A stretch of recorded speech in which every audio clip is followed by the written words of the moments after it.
ನಿಮ್ಮ ಕಂದನ ಮೊದಲ ನಗು, ಮೊದಲ ತೊದಲ ನುಡಿ, ಮೊದಲ ಹೆಜ್ಜೆ, ಅಮ್ಮನ ಮೊದಲ ಕೈತುತ್ತು. ಸದೃಢ ಹಾಗೂ ಆರೋಗ್ಯಕರ ಬೆಳವಣಿಗೆಗಾಗಿ ಪಾರಂಪರಿಕ ಪದ್ಧತಿಯಲ್ಲಿ ತಯಾರಾದ ಪೌಷ್ಟಿಕ ಆಹಾರ ಮಿಲೆಕ್ಸ್ ಮದರ್ ರೂಟ್. ಮೂಳೆಗಳ ಹಾಗೂ ಮೆದುಳಿನ ಬೆಳವಣಿಗೆಗೆ ಪೂರಕ ಮಿಲೆಕ್ಸ್ ಮದರ್ ರೂಟ್. ತಾಯಿಯ ಪ್ರೀತಿಯಷ್ಟೇ ಪರಿಶುದ್ಧ. ಖರೀದಿಸಲು ಲಿಂಕ್ ಡಿಸ್ಕ್ರಿಪ್ಷನ್ ಹಾಗೂ ಪಿನ್ ಕಾಮೆಂಟ್ನಲ್ಲಿದೆ.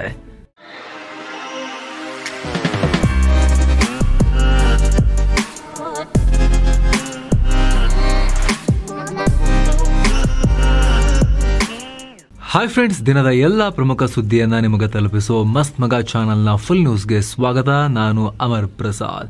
ಅಮೆರಿಕ ಭಾರತದ ವಿರುದ್ಧ ಬ್ಯಾಕ್ ಟು ಬ್ಯಾಕ್ ಟ್ಯಾರಿಫ್ ಹೇರ್ತಾ ಇರೋ ನಡುವೆನೆ, ಭಾರತದ ಶತ್ರುವಿನಂತೆ ಬಿಹೇವ್ ಮಾಡುತ್ತಿರೋ ನಡುವೆನೆ ಚೀನಾ ಭಾರತ ಮತ್ತಷ್ಟು ಹತ್ತಿರ ಆಗ್ತಾ ಇದ್ದಾವೆ. ಒಂದ್ ಕಡೆ ಚೀನಾ ಭಾರತಕ್ಕೆ ಯೂರಿಯಾ ರಸಗೊಬ್ಬರ ರಫ್ತು ಪ್ರಕ್ರಿಯೆಯನ್ನ ಮತ್ತೆ ಸುಲಭ ಮಾಡ್ತಾ ಇದೆ, ಆರಾಮಾಗಿ ಕಳಿಸ್ಕೊಡೋಕೆ ಶುರು ಮಾಡಿದೆ. ಮತ್ತೊಂದು ಕಡೆ ಭಾರತ 6 ವರ್ಷಗಳ ನಂತರ ಇದೇ ಮೊದಲ ಬಾರಿಗೆ ಚೀನಾಗೆ ವಿಮಾನಯಾನ ಸಂಪರ್ಕವನ್ನ, ನೇರ ವಿಮಾನ ಸಂಪರ್ಕವನ್ನ ಕಲ್ಪಿಸಿದೆ. ಮೊದಲು ರಸಗೊಬ್ಬರದ ವಿಚಾರ ನೋಡೋಣ. ಕಳೆದ 2 ವರ್ಷಗಳಿಂದ ಚೀನಾ ಭಾರತಕ್ಕೆ ರಸಗೊಬ್ಬರ ಪೂರೈಕೆ ಮಾಡೋದನ್ನ ಬಹುತೇಕ ನಿರ್ಬಂಧಿಸಿತ್ತು. ಮುಂಗಾರಿನ ಟೈಮ್ನಲ್ಲಿ ಗೊಬ್ಬರದ ಅಭಾವ ಉಂಟಾಗೋ ರೀತಿ ಕಿತಾಪತಿ ಮಾಡ್ತಾ ಇತ್ತು.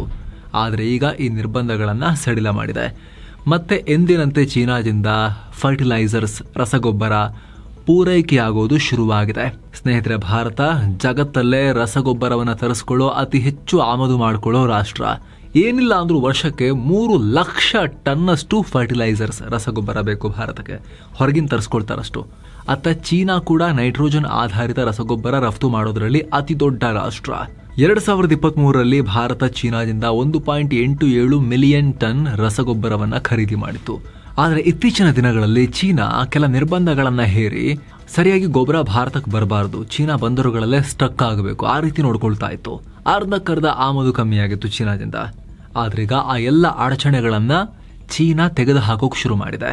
ಮತ್ತೊಂದ್ ಕಡೆ 2019ರ ಕೋವಿಡ್ ನಂತರ ಭಾರತ ಚೀನಾ ನಡುವೆ ನಿಂತು ಹೋಗಿದ್ದ ನೇರ ವಿಮಾನ ಸಂಪರ್ಕ, ಏನು ಕೋವಿಡ್ ಅದಾದ್ಮೇಲೆ ಗಲ್ವಾನ್ ಸಂಘರ್ಷ ಅದೇ ಟೈಮ್ನಲ್ಲಿ, ಹಾಗಾಗಿ ಭಾರತ ಅದಾದ್ಮೇಲೆ ಅದನ್ನ ಮತ್ತೆ ಕನೆಕ್ಟಿವಿಟಿ ಕೊಟ್ಟೇ ಇರಲಿಲ್ಲ. ಚೀನಾಗೆ ನೇರ ವಿಮಾನಯಾನ ಸಂಪರ್ಕವನ್ನ ಕೊಟ್ಟೇ ಇರಲಿಲ್ಲ. ಈಗ ಮತ್ತೆ ಅದು ಕೂಡ ಆರಂಭ ಆಗೋ ರೀತಿ ಕಾಣಿಸ್ತಾ ಇದೆ. ಮುಂದಿನ ತಿಂಗಳಿಂದ ಚೀನಾಗೆ ನೇರ ವಿಮಾನ ಸಂಪರ್ಕ ಕಲ್ಪಿಸುವಂತೆ ಸರ್ಕಾರ ಏರ್ ಇಂಡಿಯಾ ಹಾಗೂ ಇಂಡಿಗೋ ಏರ್ಲೈನ್ಗಳಿಗೆ ಅನುಮತಿ ಕೊಟ್ಟಿದೆ ಅನ್ನೋ ಮಾಹಿತಿ ಸಿಗ್ತಾ ಇದೆ. ಕೊರೋನಾ ಬಳಿಕ 2020ರಲ್ಲಿ 2 ರಾಷ್ಟ್ರಗಳ ನಡುವೆ ಗಡಿಯಲ್ಲಿ ಗಲ್ವಾನ್ ಸಂಘರ್ಷ ನಡೆದು ಸಂಬಂಧ ಹಳಿಸೋಗಿತ್ತು. ಈ ವೇಳೆ ವಿಮಾನ ಸಂಪರ್ಕವನ್ನ ಕೂಡ ಬಹುತೇಕ ನಿಲ್ಲಿಸಿಬಿಟ್ಟಿದ್ರು. ಈಗ ಶಾರ್ಟ್ ನೋಟಿಸ್ನಲ್ಲಿ ಮತ್ತೆ ವಿಮಾನ ಹಾರಿಸೋಕೆ ರೆಡಿಯಾಗಿರಿ ಅಂತ ಏರ್ಲೈನ್ ಕಂಪನಿಗಳಿಗೆ ಸರ್ಕಾರ ಸೂಚನೆ ಕೊಟ್ಟಿದೆ. ಈ ಮೂಲಕ 6 ವರ್ಷಗಳ ನಂತರ ಮತ್ತೆ 2 ರಾಷ್ಟ್ರಗಳ ನಡುವೆ ವಿಮಾನಯಾನ ಏರ್ಪಡುತ್ತೆ. ಟ್ರಂಪ್ರ ಕೃಪಕಟಾಕ್ಷದಿಂದ ಚೀನಾ ಭಾರತ ಹತ್ತಿರ ಆಗೋ ರೀತಿ ಆಗ್ತಾ ಇದೆ ಅಂತ ವಿಶ್ಲೇಷಿಸಲಾಗ್ತಾ ಇದೆ. ಟ್ರಂಪ್ ಚೀನಾಗೂ ಕಾಟ ಕೊಡ್ತಾ ಇದ್ದಾರೆ, ಭಾರತಕ್ಕೂ ಕಾಟ ಕೊಡ್ತಾ ಇದ್ದಾರೆ. ಜಗತ್ತಿನ ಬಿಗ್ ಡ್ಯಾಡಿ ತರ ವರ್ತಿಸ್ತಾ ಇದ್ದಾರೆ. ನೀನು ಜಗತ್ತಿನ ಬಿಗ್ ಡ್ಯಾಡಿ ಇರಬಹುದು, ನಮ್ಮ ದೊಡ್ಡಪ್ಪ ಅಲ್ಲ ಅಂತ 2 ರಾಷ್ಟ್ರಗಳು ಹತ್ತಿರ ಆಗಿ ಟ್ರಂಪ್ಗೆ, ಅಮೆರಿಕಗೆ ಶಾಕ್ ಕೊಡೋಕೆ ಮುಂದಾಗ್ತಾ ಇದ್ದಾವ ಅನ್ನೋ ವಿಶ್ಲೇಷಣೆ ನಡೀತಾ ಇದೆ. ಟ್ರಂಪ್ ಭಾರತದ ಮೇಲೆ ಟ್ಯಾರಿಫ್ ಹೇರ್ತಿದ್ದ ಹಾಗೆ ಚೀನಾ ಭಾರತಕ್ಕೆ ಫುಲ್ ಸಪೋರ್ಟ್ ಮಾಡಿ ಮಾತನಾಡೋಕ್ಕೂ ಕೂಡ ಶುರು ಮಾಡಿಬಿಟ್ಟಿದೆ. ಒಂದು ಕಡೆ ಪಾಕಿಸ್ತಾನದ ಫೀಲ್ಡ್ ಮಾರ್ಷಲ್ ಮುನೀರಾ ಹೋಗಿ ಟ್ರಂಪ್ ತೊಡೆ ಮೇಲೆ ಹತ್ತಿ ಕೂತಿರೋ ಟೈಮ್ನಲ್ಲಿ ಚೀನಾಗೂ ಕೂಡ ಇರುಸು ಮುರುಸಾಗಿದೆ. $60-70 ಬಿಲಿಯನ್ ಸುರಿದಿದ್ದೀವಿ, ಎಲ್ಲ ಇವನ ಹೋಗಿ ಅಲ್ಲಿ ಟ್ರಂಪ್ ಮೈ ಮೇಲೆ ಹತ್ತಿ ಕೂತ್ಕೊಂಡಿದ್ದಾನಲ್ಲ. ಮತ್ತೆ ಪಾಕಿಸ್ತಾನ ಕೈ ತಪ್ಪಿ ಅಮೆರಿಕ ತೆಕ್ಕೆಗೆ ಜಾರು ಬಿಟ್ರೆ ನಮ್ಮ ಇನ್ವೆಸ್ಟ್ಮೆಂಟ್ ಕತೆ ಏನೋ ಅನ್ನೋ ಗಾಬರಿ ಚೀನಾಗೂ ಕೂಡ ಇದೆ. ಜೊತೆಗೆ ಟ್ರಂಪ್ ಚೀನಾಗೂ ಕಾಟ ಕೊಡ್ತಾ ಇದ್ದಾರೆ, ಭಾರತಕ್ಕೂ ಕಾಟ ಕೊಡ್ತಾ ಇದ್ದಾರೆ. ಭಾರತ ಚೀನಾ ಇಬ್ಬರಿಗೂ ಕ್ಲೋಸ್ ಆಗಿರೋ ರಷ್ಯಾಗೂ ಕಾಟ ಕೊಡ್ತಾ ಇದ್ದಾರೆ. ಸೊ ಎಲ್ಲ ಒಂದಾಗಿ ಇವರೆಲ್ಲ ಗುಂಪುಗೂಡಿ ಟ್ರಂಪ್ಗೆ ಒಂದು ರೀತಿ ಬಿಸಿ ಮುಟ್ಟಿಸೋಕೆ, ಟ್ರಂಪ್ ವಿರುದ್ಧ ಒಂದಷ್ಟು ಪ್ರತಿರೋಧವನ್ನ ರೂಪುಗೊಳಿಸೋಕೆ ಪ್ರಯತ್ನ ಪಡ್ತಿರೋ ತರ ಕಾಣಿಸ್ತಾ ಇದೆ. ಎಲ್ಲಕ್ಕಿಂತ ಮುಖ್ಯವಾಗಿ ಯಾವಾಗ್ಲೂ ಭಾರತ ಉಗ್ರಗಾಮಿಗಳನ್ನ ಜಾಗತಿಕ ವೇದಿಕೆಗಳಲ್ಲಿ ಪಟ್ಟಿ ಮಾಡೋಕೆ ಹೊರಟಾಗ, ಅವ್ರ ಮೇಲೆ ನಿರ್ಬಂಧ ಹಾಕೋಕೆ ಹೊರಟಾಗ, ವಿಶ್ವಸಂಸ್ಥೆಯಲ್ಲಿ ಅದನ್ನು ತಗೊಂಬಂದಾಗ ಚೀನಾ ಅದನ್ನ ಬ್ಲಾಕ್ ಮಾಡ್ತಾ ಇತ್ತು. ಇವ್ರಿಗೇನು ಸಂಬಂಧನೇ ಇಲ್ಲ.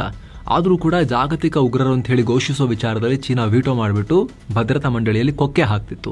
ಆದ್ರೆ ಅದರಲ್ಲೂ ಚೀನಾ ಆಟಿಟ್ಯೂಡ್ ಇತ್ತೀಚೆಗೆ ಸ್ವಲ್ಪ ಚೇಂಜ್ ಆದಂಗೆ ಕಾಣಿಸ್ತಾ ಇದೆ.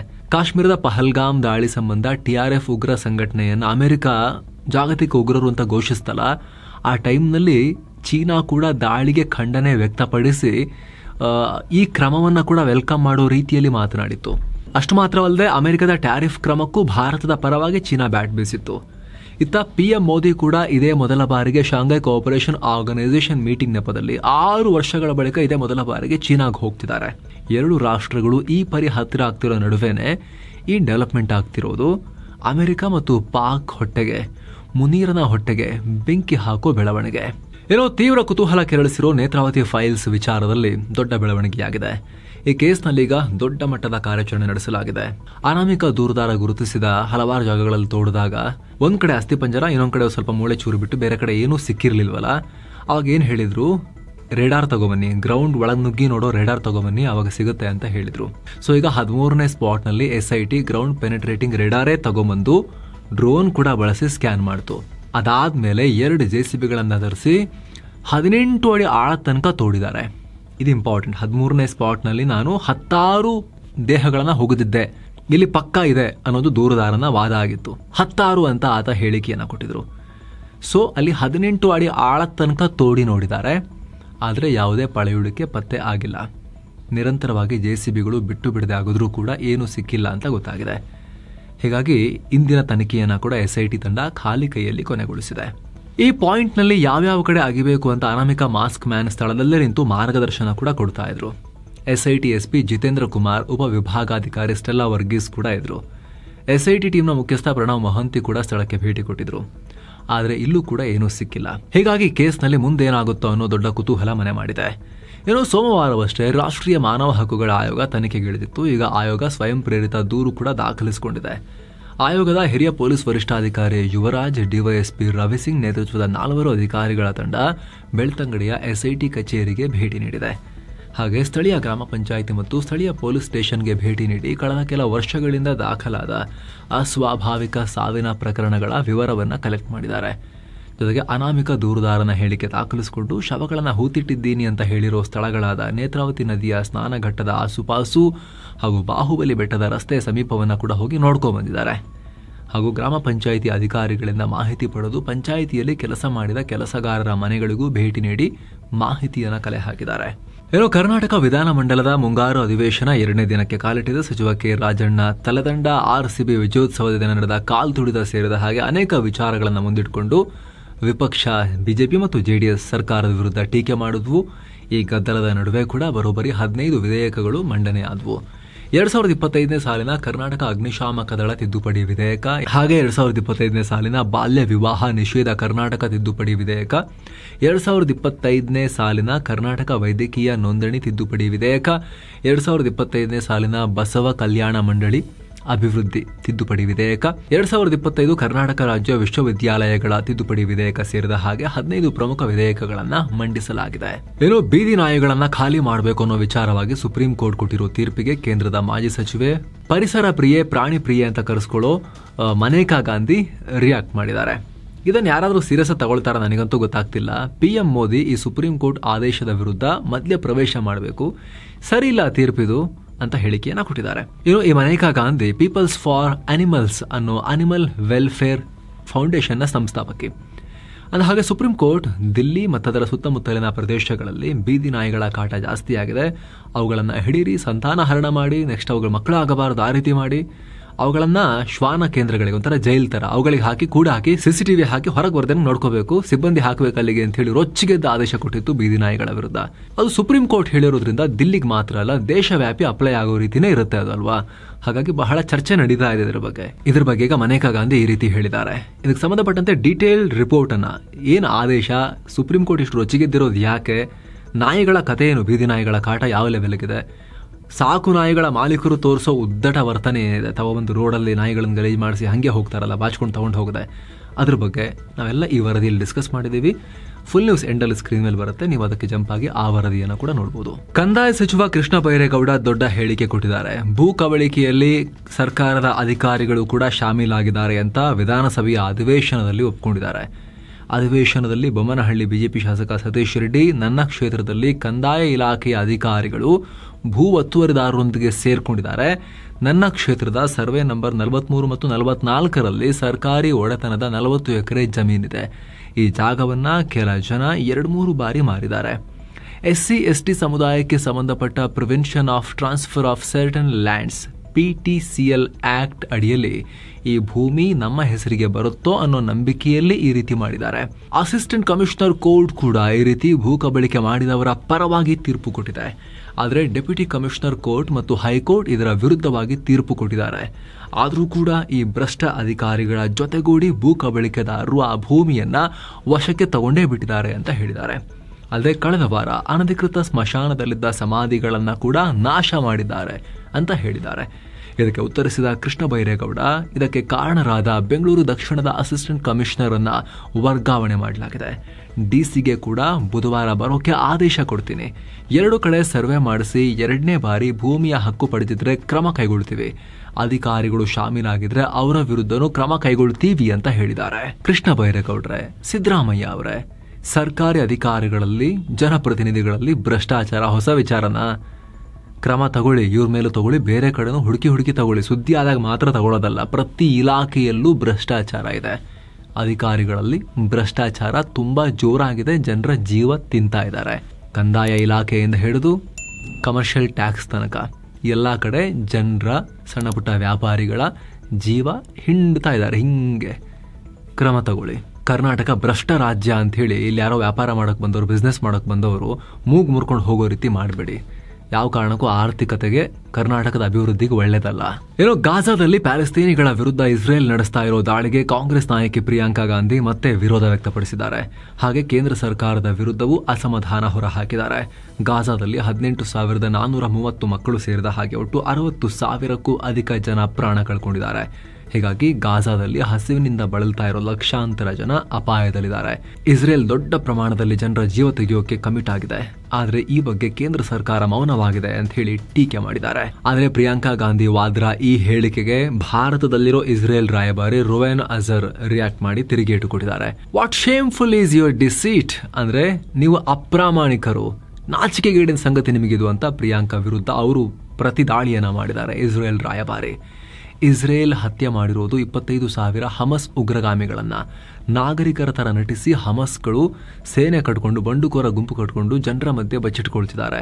ಸ್ಥಳಾಂತರಗೊಳ್ಳೋ ಜನರ ಮೇಲೆ ರಾಕೆಟ್ ಹಾರಿಸೋದೆಲ್ಲ ಮಾಡ್ತಾ ಇದ್ದಾರೆ ಹಮಸ್ಗಳು. ಇಸ್ರೇಲ್ ಗಾಜಾದಲ್ಲಿ 2 ಮಿಲಿಯನ್ ಟನ್ ಆಹಾರವನ್ನ ಖುದ್ದು ತಾನು ಸಪ್ಲೈ ಮಾಡ್ತಿದೆ. ಆದರೆ ಅಲ್ಲಿರೋ ಜನರನ್ನ ಹಮಸ್ ಅರೆಸ್ಟ್ ಮಾಡೋ ಪ್ರಯತ್ನ ಮಾಡ್ತಿದೆ. ಇದರಿಂದಾಗಿ ಹಸಿವಿನ ಬಿಕ್ಕಟ್ಟು ಉಂಟಾಗ್ತಾ ಇದೆ. ಇದಕ್ಕೆಲ್ಲ ನೀವು ಹೋಲ್ಸೇಲ್ ಆಗಿ ಇಸ್ರೇಲ್ನ ಬ್ಲೇಮ್ ಮಾಡ್ತಾ ಇದ್ದೀರಲ್ಲ ಅಂತ ಪ್ರಿಯಾಂಕಾ ವಾದ್ರಾ ಗಾಂಧಿ ಮಾತಿಗೆ ಇಸ್ರೇಲ್ ವಿದೇಶಾಂಗ ಇಲಾಖೆ ಈ ರೀತಿ ಕೌಂಟರ್ ಕೊಟ್ಟಿದೆ. ವಿಪಕ್ಷ ನಾಯಕ ರಾಹುಲ್ ಗಾಂಧಿ ಕರ್ನಾಟಕ ಸೇರಿದಂತೆ ದೇಶದ ಹಲವು ಕಡೆ ಮತಗಳ್ಳತನ ನಡೆದಿದೆ ಅಂತ ಹೇಳಿ ಆರೋಪ ಮಾಡ್ತಿರೋ ನಡುವೆನೆ ಸಿಎಂ ಸಿದ್ದರಾಮಯ್ಯರ ಆಪ್ತ ಬಣದಲ್ಲಿ ಗುರುತಿಸಿಕೊಂಡಿದ್ದ ಸಿಎಂ ಇಬ್ರಾಹಿಂ, ಮಾಜಿ ಕೇಂದ್ರ ಸಚಿವ, ಸಿಎಂ ಸಿದ್ದರಾಮಯ್ಯ ವಿರುದ್ಧ ಮತಗಳ್ಳತನದ ಆರೋಪ ಮಾಡಿದ್ದಾರೆ.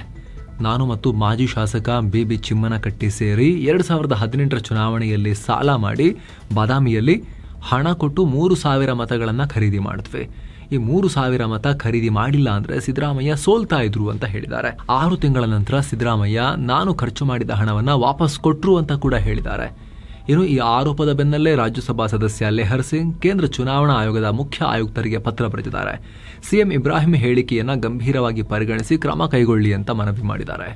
ಇನ್ನು ಕರ್ನಾಟಕದಲ್ಲಿ ಮಳೆ ಮುಂದುವರೆದಿದೆ. ಕಳೆದ 24 ಗಂಟೆಗಳಲ್ಲಿ ಅತಿ ಹೆಚ್ಚು ಅಂದ್ರೆ ಕಲಬುರಗಿ ಜಿಲ್ಲೆ ಆಳಂದ್ ತಾಲೂಕಿನ ಸರ್ಸಂಬ ಅನ್ನೋ ಕಡೆ 112.5 ಮಿಲಿಮೀಟರ್ ಅತಿ ಹೆಚ್ಚು ಮಳೆಯಾಗಿದೆ. ಇನ್ನು ಮುಂದಿನ 24 ಗಂಟೆಗಳ ಕಾಲ ರಾಜ್ಯ ರಾಜಧಾನಿ ಬೆಂಗಳೂರು ಸೇರಿ ಬಹುತೇಕ ಜಿಲ್ಲೆಗಳಲ್ಲಿ ಮಳೆಯಾಗೋ ಸಾಧ್ಯತೆ ಇದೆ. ಹೀಗಾಗಿ ಕರಾವಳಿ ಬಿಟ್ಟು ಉಳಿದೆಲ್ಲ ಜಿಲ್ಲೆಗಳಿಗೆ ಯೆಲ್ಲೋ ಅಲರ್ಟ್ ಕೊಡಲಾಗಿದೆ. ಅತ್ತ ಉತ್ತರ ಕನ್ನಡ, ಉಡುಪಿ ಹಾಗೂ ಕರಾವಳಿ ಜಿಲ್ಲೆಗಳಲ್ಲಿ ಒಣ ಹವೆ ಮುಂದುವರಿಯುತ್ತೆ ಅಂತ ಹವಾಮಾನ ಇಲಾಖೆ ತಿಳಿಸಿದೆ. ಏನೋ ನಗದು ಹಣ ಪತ್ತೆ ವಿವಾದದಲ್ಲಿ ಸಿಕ್ಕು ಪದಚ್ಯುತಿ ಭೀತಿಯನ್ನ ಫೇಸ್ ಮಾಡ್ತಿರೋ ಅಲಹಾಬಾದ್ ಹೈಕೋರ್ಟ್ ಜಡ್ಜ್ ಯಶವಂತ್ ವರ್ಮಾ ಕೇಸ್ನಲ್ಲಿ ಹೊಸ ಬೆಳವಣಿಗೆಯಾಗಿದೆ. ಪದಚ್ಯುತಿಗೆ ಕೋರಿ ಆಡಳಿತ ಮತ್ತು ವಿಪಕ್ಷಗಳ 146 ಸದಸ್ಯರು ಸಹಿ ಮಾಡಿರೋ ನಿರ್ಣಯವನ್ನ ಲೋಕಸಭಾ ಸ್ಪೀಕರ್ ಓಂ ಬಿರ್ಲಾ ಅಂಗೀಕಾರ ಮಾಡಿದ್ದಾರೆ. ಜೊತೆಗೆ ಯಶವಂತ್ ವರ್ಮಾ ಮೇಲಿರೋ ಗಂಭೀರ ಆರೋಪಗಳ ಕುರಿತು ತನಿಖೆ ನಡೆಸೋಕೆ 3 ಸದಸ್ಯರ ಕಮಿಟಿಯನ್ನ ರಚಿಸಿದ್ದಾರೆ. ಇದರಲ್ಲಿ ಸುಪ್ರೀಂ ಕೋರ್ಟ್ ನ್ಯಾಯಮೂರ್ತಿ ಅರವಿಂದ್ ಕುಮಾರ್, ಮದ್ರಾಸ್ ಹೈಕೋರ್ಟ್ ಮುಖ್ಯ ನ್ಯಾಯಮೂರ್ತಿ ಎಂಎಂ ಶ್ರೀವಾಸ್ತವ ಮತ್ತು ಹಿರಿಯ ವಕೀಲ ಬಿವಿ ಆಚಾರ್ಯ ಇದ್ದಾರೆ. ಈ ಕಮಿಟಿ ತನ್ನ ವರದಿ ಕೊಟ್ಟ ಬಳಿಕ ಪದಚ್ಯುತಿ ನಿರ್ಣಯ ಪ್ರಸ್ತಾವನೆಯನ್ನ ಕನ್ಸಿಡರ್ ಮಾಡಲಾಗುತ್ತೆ ಅಂತ ಬಿರ್ಲಾ ಹೇಳಿದ್ದಾರೆ. ಏನೋ ಭಾರತಕ್ಕೆ ನುಗ್ತಾ ಇದ್ದ ಪಾಕ್ ಒಳನುಸುಳುಕೋರನನ್ನ ಬಿಎಸ್ಎಫ್ ಹೊಡೆದು ಹಾಕಿದೆ. ಜಮ್ಮು ಕಾಶ್ಮೀರ ಬಳಿಯ ಪಾಕ್ ಅಂತಾರಾಷ್ಟ್ರೀಯ ಗಡಿ ಪ್ರದೇಶದ ಕಥುವಾ ಬಳಿ ಈ ಘಟನೆಯಾಗಿದೆ. ಬಿಎಸ್ಎಫ್ ಪಡೆಗಳು ವಾರ್ನಿಂಗ್ ಕೊಟ್ಟರೂ ಕೂಡ ನುಕ್ಕೊಂಡ್ ಬರ್ತಾ ಇದ್ದ, ಹೊಡೆದು ಹಾಕಿದ್ದಾರೆ. ಇನ್ನು ಪಿಎಂ ನರೇಂದ್ರ ಮೋದಿ ಸಂಪುಟ 4 ಸೆಮಿಕಂಡಕ್ಟರ್ ಪ್ರಾಜೆಕ್ಟ್ಸ್ಗೆ ಅನುಮೋದನೆ ಕೊಟ್ಟಿದೆ. ಈ ಸೆಮಿಕಂಡಕ್ಟರ್ ಪ್ರಾಜೆಕ್ಟ್ಸ್ ಅಲ್ಲಿ 2 ಒಡಿಶಾದಲ್ಲಿ, 1 ಪಂಜಾಬ್ ಮತ್ತು ಇನ್ನೊಂದು ಆಂಧ್ರ ಪ್ರದೇಶದಲ್ಲಿ ನಿರ್ಮಾಣ ಆಗಲಿವೆ. ಸೆಮ್ continental device private limited CDIL, glass solutions INC ಮತ್ತು advanced system in package technologies ಈ ಕಂಪನಿಗಳ ಪ್ರಸ್ತಾವನೆಗೆ ಕ್ಯಾಬಿನೆಟ್ನಿಂದ ಅನುಮೋದನೆ ಸಿಕ್ಕಿದೆ. ಈ ಕಂಪನಿಗಳು ಸೆಮಿಕಂಡಕ್ಟರ್ ಪ್ರಾಜೆಕ್ಟ್ಗೆ ಸುಮಾರು 4,500 ಕೋಟಿ ರೂಪಾಯಿ ಹೂಡಿಕೆ ಮಾಡ್ತಾರೆ. ಇಂಡಿಯಾ ಸೆಮಿಕಂಡಕ್ಟರ್ ಮಿಷನ್ ISM ಅಡಿಯಲ್ಲಿ ಈ 4 ಪ್ರಾಜೆಕ್ಟ್ ತಗೊಂಡ್ಬರ್ತಾ ಇದ್ದಾರೆ. ಕೇಂದ್ರ ಸಚಿವ ಅಶ್ವಿನಿ ವೈಷ್ಣವ್ ಈ 4 ಸೆಮಿಕಂಡಕ್ಟರ್ ಪ್ರಾಜೆಕ್ಟ್ಸ್ ಬಗ್ಗೆ ಮಾಹಿತಿ ಕೊಟ್ಟಿದ್ದಾರೆ. ಆಧಾರ್ ಕಾರ್ಡ್ ಗುರುತಿನ ಪುರಾವೆ ಅಷ್ಟೇ, ಐಡೆಂಟಿಟಿ ಅಷ್ಟೇ, ಅದು ಗುರುತುಗಷ್ಟೇ, ಅದು ನಾಗರಿಕತ್ವ ಕೊಡಲ್ಲ, ಅದು ಪೌರತ್ವದ ಕಾರ್ಡ್ ಅಲ್ಲ ಅಂತ ಚುನಾವಣಾ ಆಯೋಗದ ನಿಲುವೇನಿದೆ ಅದರ ಪರವಾಗಿ ಸುಪ್ರೀಂ ಕೋರ್ಟ್ ಕೂಡ ಸಪೋರ್ಟ್ ಮಾಡಿದೆ. ಚುನಾವಣಾ ಆಯೋಗ ಹೇಳಿರುವುದು ಕರೆಕ್ಟ್ ಆಗಿದೆ. ಯಾವುದೇ ವ್ಯಕ್ತಿಯ ಪೌರತ್ವವನ್ನ ಪ್ರತ್ಯೇಕವಾಗಿ ಪರಿಶೀಲಿಸಬೇಕು ಅಂತ ಸುಪ್ರೀಂ ಕೋರ್ಟ್ನ ಜಸ್ಟಿಸ್ ಸೂರ್ಯಕಾಂತ್ರ ಪೀಠ ಹೇಳಿದೆ, ಏಕಸದಸ್ಯ ಪೀಠ. ಬಿಹಾರದಲ್ಲಿ ನಡೀತಾ ಇರೋ ಮತದಾರರ ವಿಶೇಷ ಪರಿಷ್ಕರಣೆಯನ್ನ SIR ಅನ್ನ, ಸ್ಪೆಷಲ್ ಇಂಟೆನ್ಸಿವ್ ರಿವಿಷನ್ ಅನ್ನ ಪ್ರಶ್ನಿಸಿ ಸಲ್ಲಿಸಿದ್ದ ಅರ್ಜಿ ವಿಚಾರಣೆ ವೇಳೆ ಸುಪ್ರೀಂ ಕೋರ್ಟ್ ಈ ರೀತಿ ಹೇಳಿದೆ. ಇನ್ನು ಪಂಜಾಬ್ ಪೊಲೀಸರು ದೊಡ್ಡ ಕಾರ್ಯಾಚರಣೆ ಮಾಡಿದ್ದಾರೆ. ಪಾಕ್ನ ISI ಬೆಂಬಲಿತ ಬಬರ್ ಖಾಲ್ಸಾ ಉಗ್ರ ಸಂಘಟನೆಯ 5 ಬಂಧಿಸಿದ್ದಾರೆ. ರಾಜಸ್ಥಾನದ ಟೋಂಕ್ ಮತ್ತು ಜೈಪುರ್ ಜಿಲ್ಲೆಗಳಲ್ಲಿ ಅರೆಸ್ಟ್ ಮಾಡಲಾಗಿದೆ. ಈ 5ರಲ್ಲಿ 3 ಇನ್ನೂ ಅಪ್ರಾಪ್ತರು ಅಂತ ಗೊತ್ತಾಗಿದೆ. ಈ ಗ್ಯಾಂಗ್ ಆಗಸ್ಟ್ 15ರ ಸ್ವಾತಂತ್ರ್ಯ ದಿನಾಚರಣೆ ದಿನ ದಾಳಿಗೆ ಪ್ಲಾನ್ ಮಾಡಿತ್ತು ಅಂತ ಪೊಲೀಸರು ಹೇಳಿದ್ದಾರೆ. ಇವರ ಬಳಿ ಇದ್ದ ಕೈ ಸ್ಫೋಟಕಗಳು ಮತ್ತು ಬಂದೂಕುಗಳನ್ನು ವಶಪಡಿಸಿಕೊಂಡು ವಿಚಾರಣೆಗೊಳಪಡಿಸಲಾಗಿದೆ.